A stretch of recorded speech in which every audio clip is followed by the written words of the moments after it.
ইনকিলাব, আমার জুলাই আন্দোলন সবকিছুর আর্কাইভ, এই জন্য আমি ডিএক্টিভেট করে রেখেছি এবং আগামী 2-3 দিনের মধ্যেই আমার আইডি সচল হবে। কারণ পৃথিবীতে কোথাও কোনো বলদও নিজের ফেসবুক অ্যাকাউন্টে কোনো খুনের হত্যার পরিকল্পনা করে না। আমার আইডি বিগত এখন না বেশ কিছুদিন ধরে আমার আইডিতে রিপোর্ট করা হচ্ছে আইডি ক্লোন করে। তো গতকালকে আমি পোস্ট দেওয়ার পর দেখতে পাই যে বারবার আমার আইডি লগ আউট হয়ে যাচ্ছিল। গতকাল 2টা কিংবা 3টার দিকে আমি আমার আইডি ডিএক্টিভেট করি। ডিএক্টিভেট করার পরে যেটা হয়, আমি যখন পুনর্বার মানে লগ ইন করতে যাই, বিশেষ করে এই ঘটনা জানার পর যখন আমি লগ ইন করতে যাই, আমি লগ ইন করতে গিয়ে দেখি যে আমার প্রিভিয়াস যে ডিভাইস সেটার অ্যাপ্রুভাল এবং যে 2 ফ্যাক্টর সেটা যেহেতু আমার ইমেলের সাথে কানেক্টেড, আমি কোনোভাবে আমার আইডিতে লগ ইন করতে পারছিলাম না।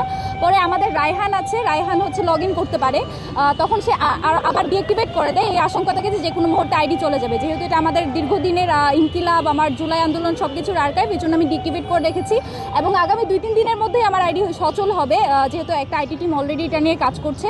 এবং যারা এই প্রোপাগান্ডাগুলো ছড়ায় তারা উদ্দেশ্যমূলকভাবেই ছড়ায়।